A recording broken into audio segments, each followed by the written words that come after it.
Hello students, स्वागत आप सभी का आपके अपने YouTube channel smart study classes पर। तो आप सभी को पता है कि फिजिक्स में हमारा चैप्टर नंबर 7 चल रहा है, अल्टरनेटिंग करंट वाला। बहुत सारे बच्चों की डिमांड थी, बहुत सारे बच्चों की क्वेरीज थी कि सर आप सिलेबस खत्म करा दोगे नवंबर तक। तो स्टूडेंट देखो, हमारी पूरी कोशिश है और अब आपको रेगुलर बेसिस पर क्लासेस भी देखने को मिलेंगी। अभी देखो फेस्टिव सीजन था तो थोड़ा सा हम भी बिजी थे और आप भी बिजी थे, इसी वजह से हमने ज़्यादा वीडियोज़ आपको प्रोवाइड नहीं की, बट हमने कुछ वीडियोज़ आपको फिर भी दी थी। ठीक है, तो टेंशन ना लो, बस यार पेशेंस रखो। हर चीज़ एक टाइम के अकॉर्डिंग होती है, ऐसा नहीं कि मैं एक दिन में आपका पूरा सिलेबस खत्म करा दूं। दूसरी चीज़ देखो, बहुत सारे बच्चे कहते हैं सर हमारा फेब में एग्जाम होगा, तो आप सभी इसमें चीज़ कहूँगा, देखो कोरोना के कारण एग्जाम आपका फेब में हो ही नहीं सकता है। आपका जो एग्जाम है स्टूडेंट मार्च अप्रैल में होगा। टेंशन मत लो, जो बच्चे कंफ्यूज है ना फेब में होगा नहीं होगा। जो यूपी बोर्ड वाले बच्चे हैं उनका तो अनाउंसमेंट भी हो चुका है कि आपका जो एग्जाम है वो मार्च या अप्रैल में होने वाला है। जो बिहार बोर्ड या फिर किसी अदर बोर्ड से, तो आपका जो एग्जाम है यार फेब में किसी भी हालत में नहीं हो सकता है। तो टेंशन लेने की जरूरत नहीं, बस पेशेंस रखो और मेहनत करते रहो।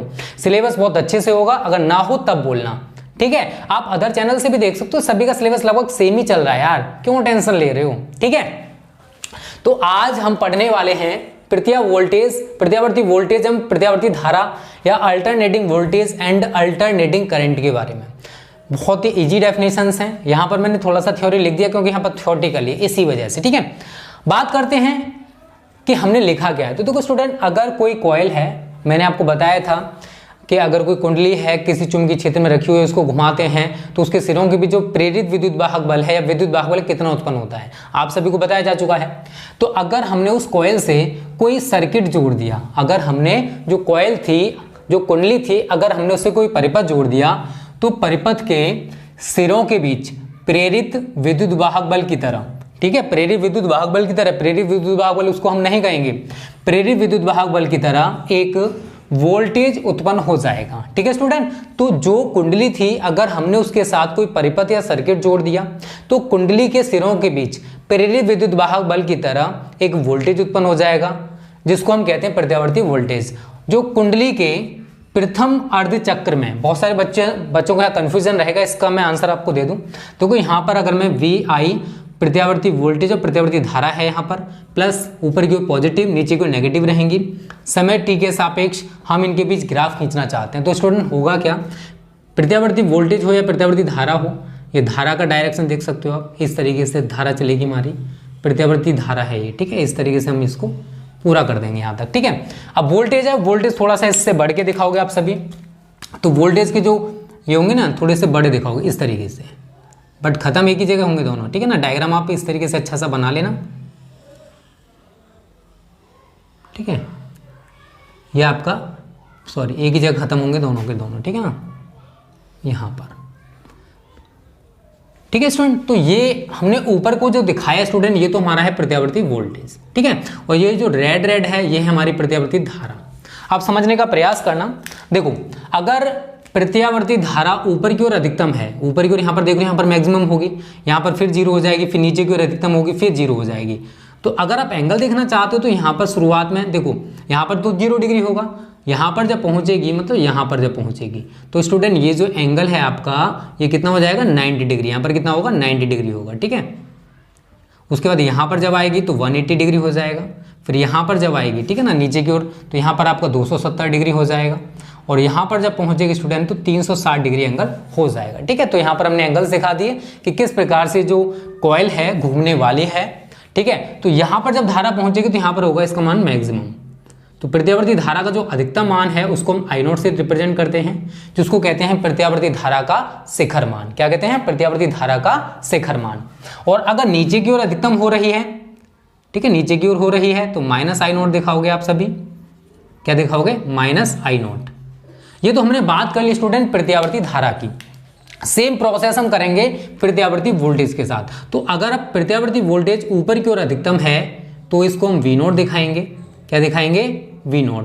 और अगर नीचे की ओर अधिकतम है तो स्टूडेंट इसको हम -V0 दिखाएंगे, ठीक है। बस इतना सा है और कुछ नहीं, यही हमने थ्योरी में लिखा है स्टूडेंट, और कोई नई चीज नहीं की है। यहाँ पर आपको डायग्राम दिखाई देगा कि किस प्रकार से परिवर्तन हो रहा है। अब मैं आपको थ्योरी बताता हूँ। तो देखो, जो कुंडली के प्रथम अर्धचक्र, ये पहला अर्धचक्र होगा, ये कुंडली का क्या है, पहला अर्ध चक्र है, और नीचे की ओर ये दूसरा अर्ध चक्र होगा, क्योंकि कुंडली हमारी यहां तक एक चक्र पूरा कर रही है। तो यहां पर आप लिख सकते हो एक साइकिल, साइकिल का मतलब एक चक्र, तो यहां तक इसका एक चक्र पूरा हो जाएगा। समझने का प्रयास करना, इसी से मैं बहुत सारे डेफिनेशंस भी बना सकता हूं।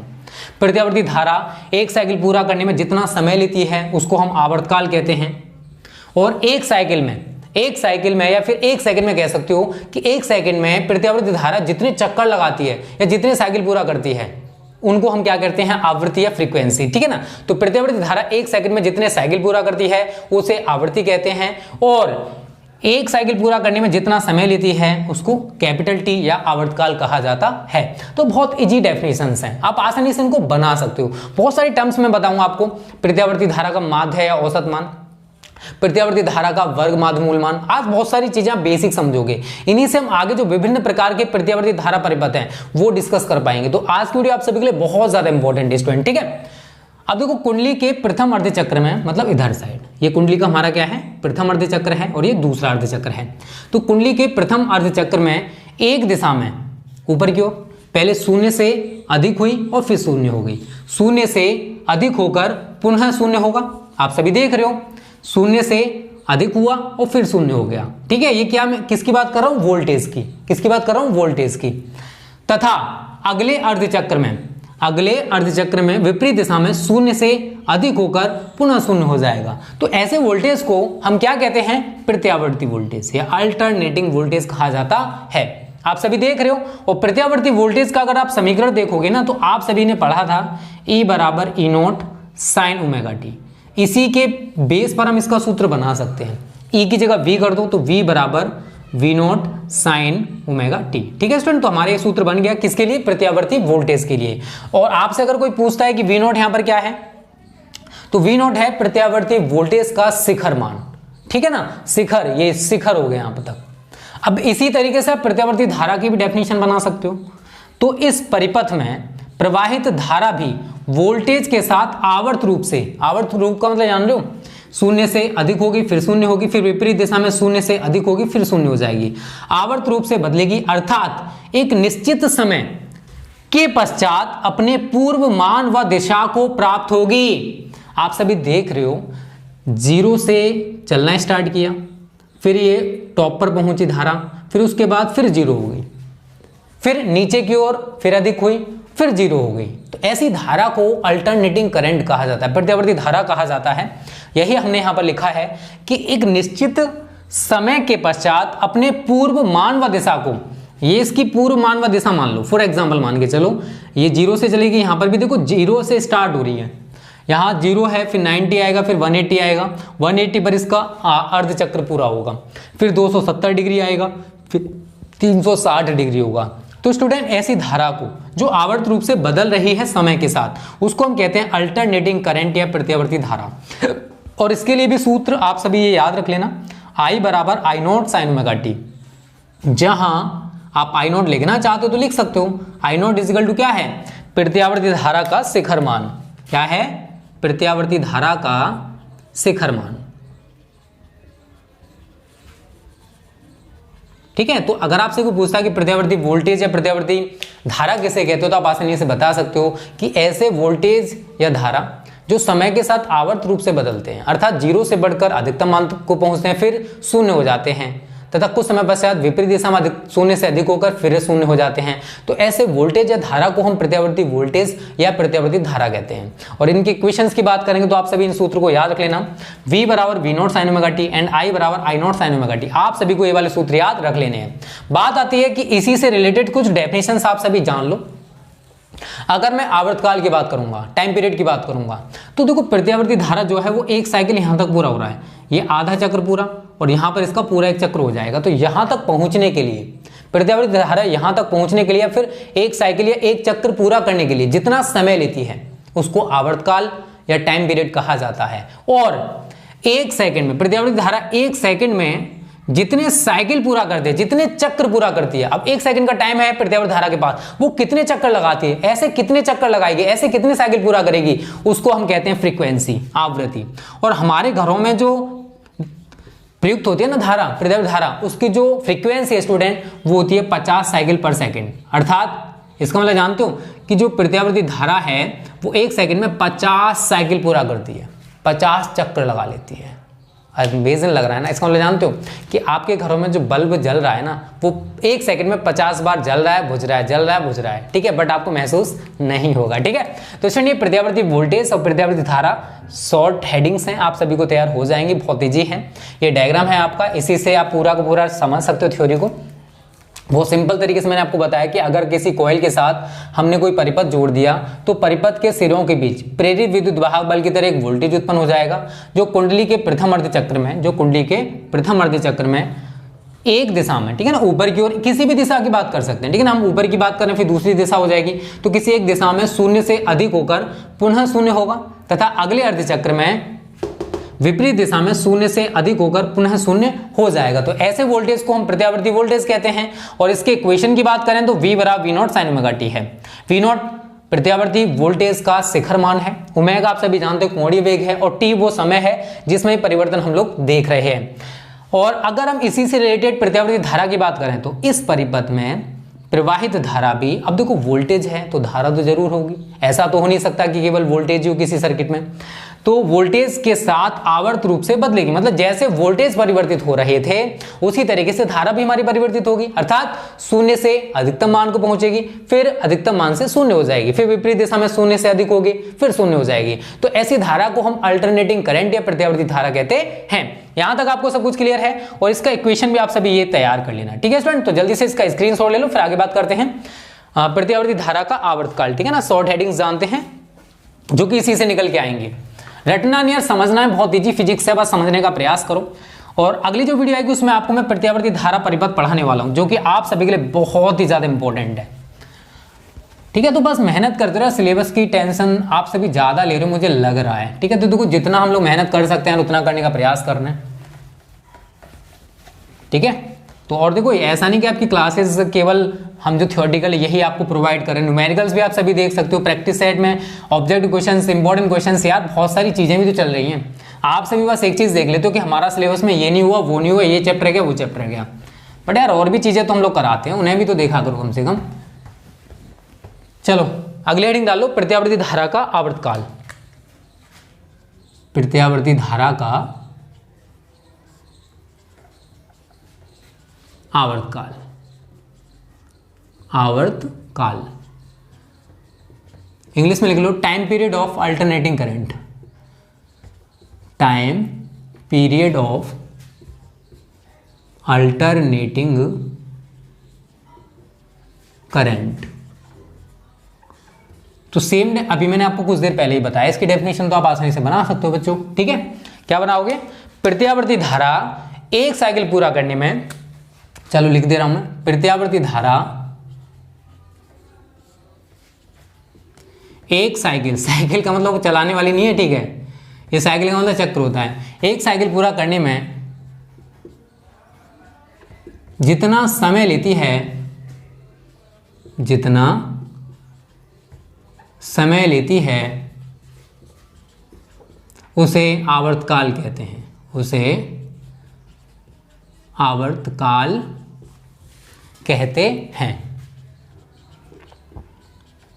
इसे कैपिटल टी से प्रदर्शित करते हैं, इसे कैपिटल टी से क्या करते हैं, रिप्रेजेंट, प्रदर्शित करते हैं। तो अभी मैंने स्टूडेंट कुछ देर पहले आपको बताया है कि अगर प्रत्यावर्ती धारा है और एक साइकिल आपका एक चक्र कहाँ पूरा होता है, ये पूरा हो गया एक चक्र, तो प्रत्यावर्ती धारा एक इस चक्र को पूरा करने में जितना टाइम लेगी उसी को हम आवर्तकाल या टाइम पीरियड कहते हैं। तो स्टूडेंट अब हम यहां देखो, आपने समीकरण क्या पढ़ रखा है,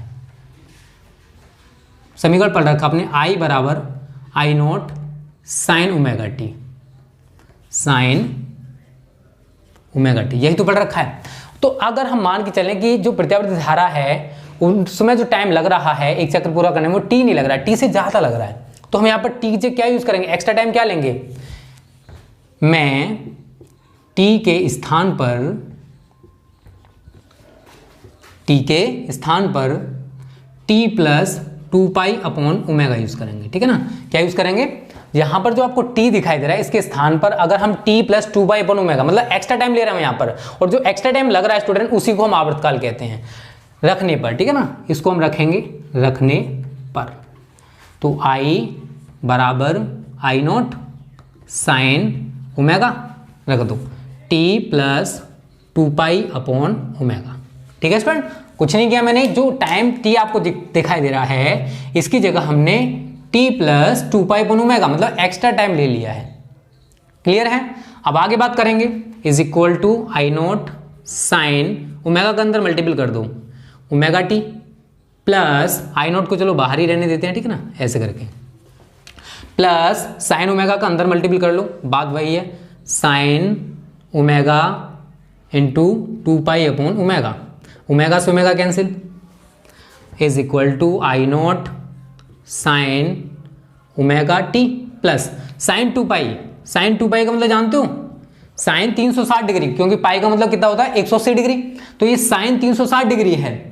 और आप इंटर के बच्चे हो, आपको पता होगा कि साइन 360 का मान 0 होता है, तो is equal to I0 sine omega t plus ये तो 0 हो गया, तो is equal to I0 sine omega T.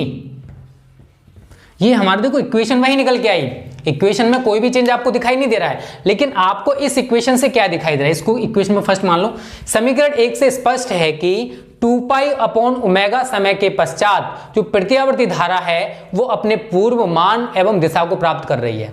मतलब 2π/ω समय हमारा क्या हो गया, एक आवर्तकाल हो गया। क्या हो गया, आवर्तकाल हो गया, इसलिए प्रत्यावर्ती धारा का आवर्तकाल कितना हो जाएगा, यहां लिख सकते हो समीकरण 1 से स्पष्ट है कि प्रत्यावर्ती धारा 2π/ω समय के पश्चात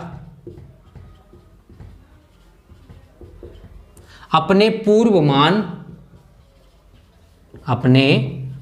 मान एवं दिशा को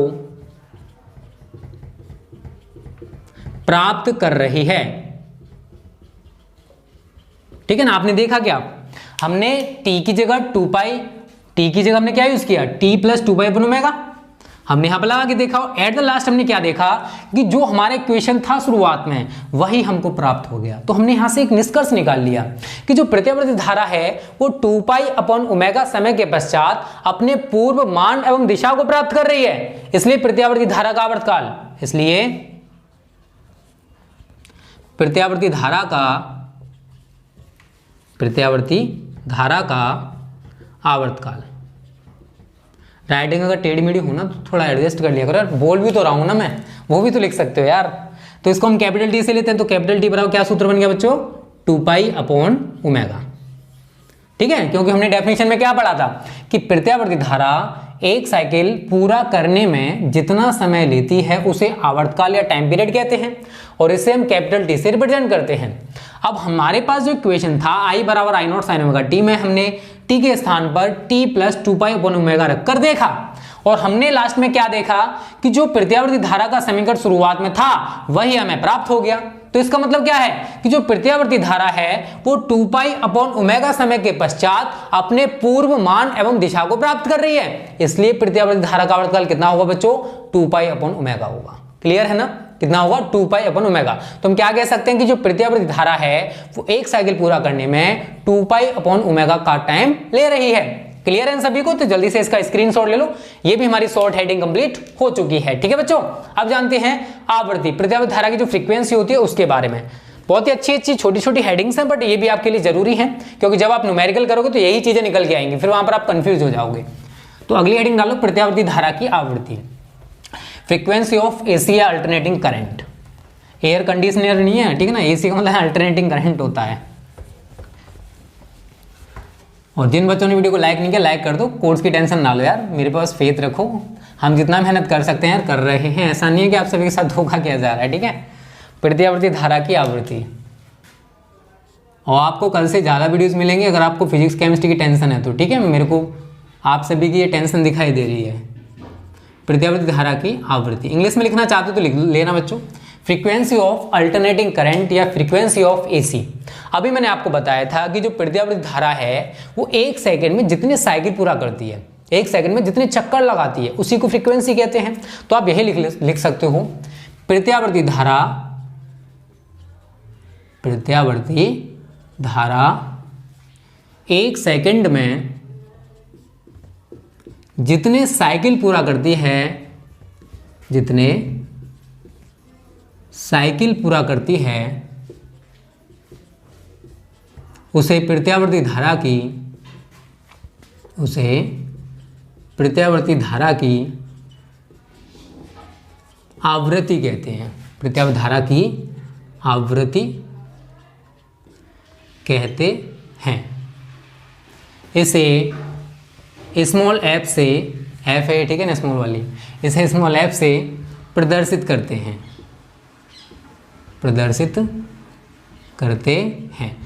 अब बच्चों एक चीज समझो यहाँ पर, देखो प्रत्यावर्ती धारा 1 सेकंड में जितने साइकिल पूरा कर रही है उसको तो हम आवृत्ति कहते हैं, बट 1 सेकंड में प्रत्यावर्ती धारा 1 साइकिल पूरा करने में जितना समय लेती है, 1 साइकिल पूरा करने में जितना टाइम ले रही है उसको आवर्तकाल कहते हैं।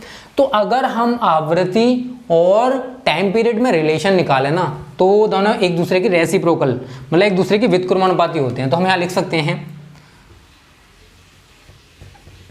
अर्थात F is equal to 1/T। आवर्तकाल का जो व्युत्क्रम है उसको भी हम फ्रीक्वेंसी कहते हैं। और कैपिटल T का मान आप सभी जानते हो, अभी मैंने आपको बताया कितना होता है 2π/ω, या F is equal to ω/2π। Clear सभी को? या अगर आप ओमेगा का मान लिखना चाहते हो, omega is equal to 2πf, ठीक है ना। ये न्यूमेरिकल्स के लिए बहुत ज़्यादा इंपॉर्टेंट फॉर्मूलाज हैं, बहुत ज़्यादा पूछे जाते हैं और इन्हीं के ऊपर न्यूमेरिकल्स भी यार बहुत ज़्यादा हैं। और आगे नोट डाल के आप सभी लिख सकते हो, घरों में प्रयुक्त होने वाली जो लाइट है या फिर अल्टरनेटिंग करंट है उसकी जो फ्रीक्वेंसी है वो 50 साइकिल प्रति सेकंड होती है। लिखना चाहते हो तो लिख सकते हो, कोई दिक्कत नहीं। घरों में प्रयुक्त होने वाली एसी की जो फ्रीक्वेंसी है वो 50 साइकिल पर सेकंड होती है, ठीक है बच्चों। तो जल्दी से इसका भी स्क्रीनशॉट ले लो, बहुत तेजी है, कुछ नहीं था आपको बस। और इसका मात्रक अगर आप लिखना चाहते हो तो यूनिट भी लिख सकते हो, हर्ट्ज होता है। इसका यूनिट क्या होता है? हर्ट्ज, HZ, या फिर ब्रैकेट में लिख सकते हो हर्ट्ज, ठीक है। यूनिट भी तैयार कर लेना कि फ्रीक्वेंसी का यूनिट क्या होता है, हर्ट्ज। और टाइम पीरियड का तो यूनिट यार सभी जानते हो सेकंड ही होगा, क्योंकि वो भी एक तरह का टाइम ही है, ठीक है। तो जल्दी से इसका स्क्रीनशॉट ले लो। अब मैं कुछ छोटी छोटी हेडिंग्स और हैं वो और आपको बता दूं, प्रत्यावर्ती धारा का माध्य या औसत मान और प्रत्यावर्ती धारा का वर्ग माध्य मूल मान, ठीक है। ये छोटी छोटी हेडिंग्स हैं, बस इनके ऊपर न्यूमेरिकल्स आते हैं वो तैयार कर लेना, और यहां से कुछ ज्यादा नहीं पूछा जाता है। स्क्रीनशॉट ले लिया, अगले हेडिंग डालो, प्रत्यावर्ती धारा का माध्य या औसत मान।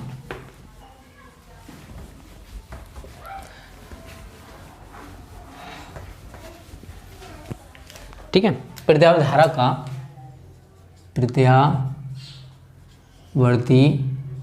का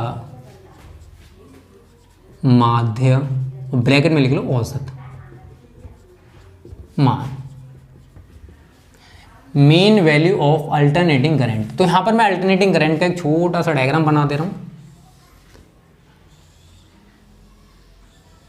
ऊपर की ओर आप सभी को पता है I0 पॉजिटिव रहेगा, ठीक है ना, और नीचे की ओर हमारा -I0 रहेगा। तो आप सभी को ये चीज़ से तो बता चुका हूं, इसमें तो किसी को कोई दिक्कत नहीं होने वाली है, ठीक है ना। तो यहाँ तक तो आपको कोई दिक्कत नहीं, और यहाँ तक आपको सभी को पता है कि एक साइकिल पूरा होता है। ये क्या हमारा एक साइकिल है बच्चों, कहाँ तक? यहाँ तक हमारा क्या है, एक साइकिल है। और प्रत्यावर्ती धारा का ऊपर की ओर अधिकतम मान कितना होगा, I0 होगा, और नीचे की ओर कितना होगा, माइनस दिखाना आप सभी को। वैल्यू तो सेम है, I0 ही रहेगी, बट प्लस माइनस का अंतर आ जाता है। ऊपर की ओर पॉजिटिव रहेगी तो नीचे की ओर नेगेटिव रहेगी। एक चीज आप सभी जान लो स्टूडेंट, देखो प्रत्यावर्ती धारा का एक साइकिल के लिए जो औसत या माध्य मान है वो 0 होता है, इसलिए प्रत्यावर्ती धारा का जो औसत या माध्य मान है वो अर्ध चक्र के लिए निकाला जाता है।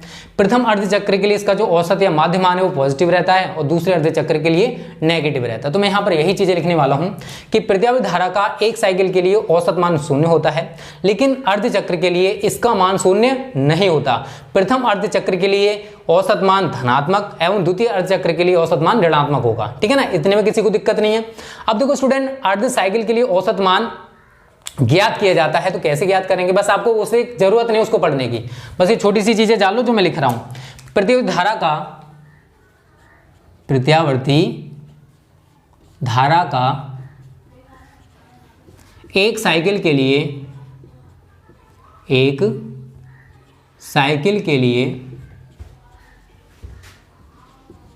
माध्य या औसत मान शून्य होता है। कितना होता है? शून्य। ठीक है ना। तो एक अगर पूरे चक्र के लिए हम इसका माध्य या औसत मान निकालें तो वो 0 निकल के आएगा। अब उसके बाद आगे क्या लिखना है? देखो पूरे चक्र के लिए तो कितना है? 0 है। अब आगे क्या लिखोगे? इसलिए अर्ध चक्र के लिए इसका मान लेकिन यहां तक अर्ध चक्र। ठीक है ना। लेकिन अर्ध चक्र के लिए इसका मान शून्य नहीं होता। प्रथम अर्ध चक्र के लिए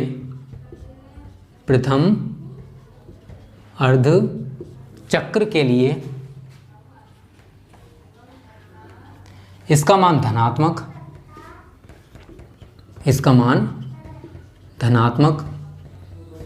एवं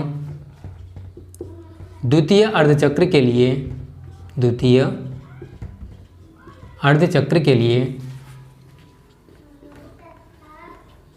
इसका मान ऋणात्मक होगा। ठीक है ना। प्रथम अर्धचक्र के लिए इसका मान कैसा होता है? पॉजिटिव होता है। दूसरे अर्धचक्र के लिए कितना होता है? नेगेटिव। और अगर हम औसत मान ज्ञात करें तो स्टूडेंट औसत मान, देखो इसको हम आगे लिख सकते हो, इसे IM से प्रदर्शित करते हैं। किससे? IM से प्रदर्शित करते हैं। तो आपको देखो इसका छोटा सा डेरिवेशन उसको करने की जरूरत नहीं है। उसका रीजन मैं आपको बता दूं। देखो यहाँ से कभी भी ये डेरिवेशन, छोटी मोटी चीज़ें कभी नहीं बनती हैं। तो बस आपको जो चीज़ तैयार करनी है वो इसका सूत्र IM बराबर, आप मैं यहाँ लिख दे रहा हूँ, प्रथम अर्धचक्र के लिए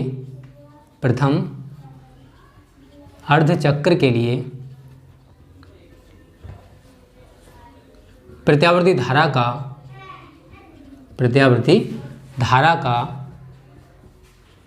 माध्य या औसत मान। ठीक है ना। प्रथम अर्धचक्र के लिए, मतलब पहले अर्धचक्र के लिए अगर आप लिखोगे तो कितना लिखोगे? वो होता है student IM is equal two plus 2I0 upon पाई। ये प्रथम अर्धचक्र के लिए प्रत्यावर्ती धारा का माध्य या औसत मान होता है। इसी प्रकार अगर हम दूसरे अर्धचक्र के लिए निकालें, इसी प्रकार द्वितीय अर्धचक्र के लिए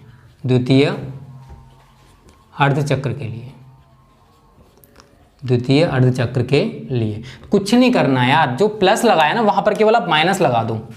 IM is equal to minus 2I0 upon pi. तो अगर हम पूरे साइकिल के लिए निकालते तो स्टूडेंट अगर आप जोड़ के देखोगे IM बराबर plus 2I0 upon pi minus 2I0 upon पाई, कैंसिल होके जीरो कितनी आ जाएगी? दोनों काट के जीरो कितनी रहेगी?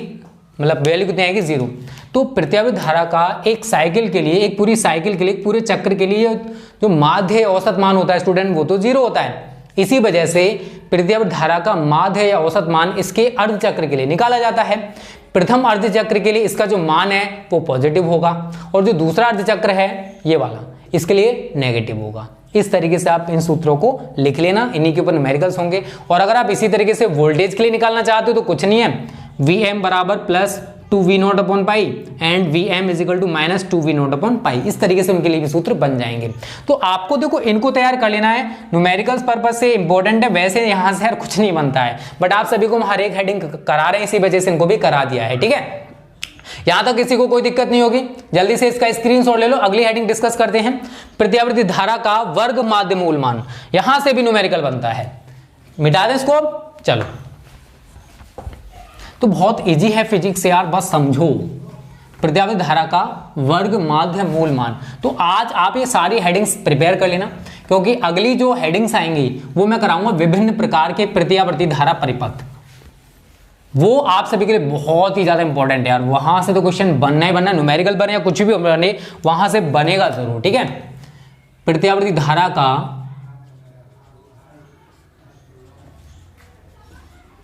वर्ग माध्य मूल मान, वर्ग माध्य मूल मान, ठीक है। Root mean square value of alternating current, लिख सकते हो, लिखना चाहते हो तो ठीक है, कोई दिक्कत नहीं है। Root mean square value of alternating current. तो देखो प्रत्यावर्ती धारा के एक साइकिल के लिए, एक चक्र के लिए धारा के वर्ग के औसत के, धारा के जो धारा है, धारा के वर्ग के औसत के वर्गमूल को समझने का प्रयास करना। चलो मैं आप सभी को यहीं से डेफिनेशन बता दे रहा हूँ। आई आर एम एस इसको रिप्रेजेंट करेंगे। आर का मतलब यहाँ पर रूट होता है, एम का मतलब यहाँ पर मीन माध्य होता है, एंड एस का मतलब यहाँ पर स्क्वायर होता है, ठीक है। वर्ग, वर्ग माध्य मूल मान, ठीक है ना, कोई दिक्कत नहीं है। रूट मीन स्क्वायर, ठीक है, इज इक्वल टू, डेफिनेशन समझना। प्रत्यावर्ती धारा ने एक चक्र लगा लिया, तो प्रत्यावर्ती धारा के एक साइकिल के लिए धारा के वर्ग के औसत के, ये क्या है, औसत का साइन है, औसत के वर्गमूल को प्रत्यावर्ती धारा का वर्ग माध्य मूल मान कहते हैं। इतनी इजी डेफिनेशन है, आप जो मैंने लिखा है ना उसी से पूरी डेफिनेशन बना सकते हो। प्रत्यावर्ती धारा के एक साइकिल के लिए धारा के वर्ग के औसत के वर्गमूल को प्रत्यावर्ती धारा का वर्ग माध्य मूल मान कहते हैं, और इसे हम आई आर एम एस से प्रदर्शित करते हैं। किससे रिप्रेजेंट करते हैं? आई आर एम एस से प्रदर्शित करते हैं। और एक चीज आप सभी याद रखना, प्रत्यावर्ती धारा का एक पूर्ण साइकिल के लिए वर्ग माध्य मूल मान शून्य नहीं होता। जो माध्य औसत मान है वो तो 0 होता है, लेकिन वर्ग माध्य मूल मान शून्य नहीं होता, ठीक है। तो डेफिनेशन में यहां पर लिख दे रहा हूं, प्रत्यावर्ती धारा के एक साइकिल के लिए धारा के वर्ग के औसत के वर्गमूल को प्रत्यावर्ती धारा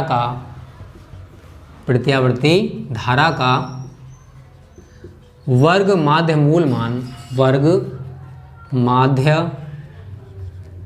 मान कहते हैं।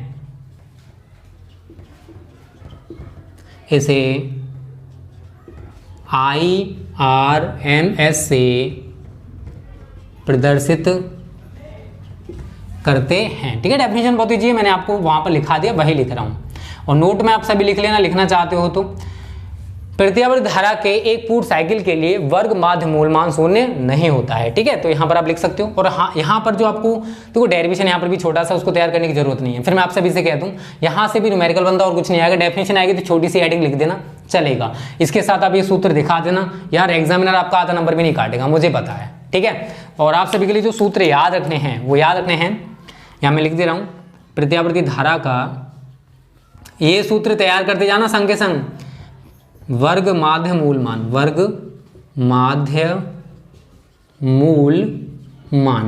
तो ये होता है student I R M S बराबर आई नोट अपॉन √2। आप सभी को ये वाला सूत्र तैयार कर लेना। आई नोट यहाँ पर क्या है?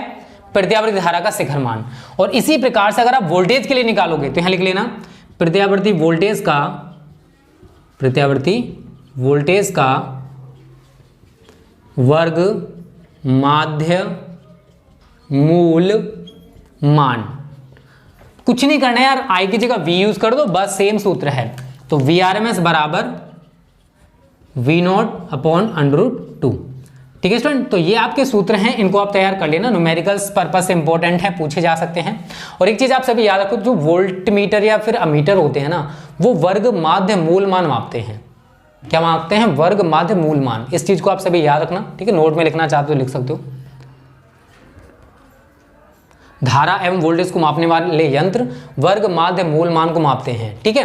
तो स्टूडेंट ये सूत्र आप तैयार कर लेना। इन पर न्यूमेरिकल्स बहुत हैं, इसके ऊपर न्यूमेरिकल इतना नहीं है, बट इसके ऊपर न्यूमेरिकल्स बहुत हैं, और ये चीजें बहुत जगह यूज भी कराऊंगा मैं, ठीक है। तो जल्दी से इसका भी स्क्रीनशॉट ले लो स्टूडेंट। तो आज तो इतना ही रहने दो, अगली वीडियो आप सभी के लिए बहुत ही ज्यादा इंपॉर्टेंट है, क्योंकि उसमें आपको मैं पढ़ाने वाला हूं विभिन्न प्रकार के प्रत्यावर्ती धारा परिपथ। एक चीज और, इस चैप्टर की सारी वीडियोस को क्रम से देखते रहो, क्योंकि ये चैप्टर इंपॉर्टेंट है। यहां से यार कुछ ना कुछ आपको बोर्ड परीक्षा में जरूर देखने को मिलेगा। तो आज की वीडियो आपको कैसी लगी कमेंट करके बताना। अच्छी लगी तो वीडियो को लाइक और शेयर कर देना। कोर्स की टेंशन मत लो, ज्यादा प्रेशर लोगे तो आप सभी के लिए नुकसान होगा। ओके, थैंक यू, जय हिंद, जय भारत।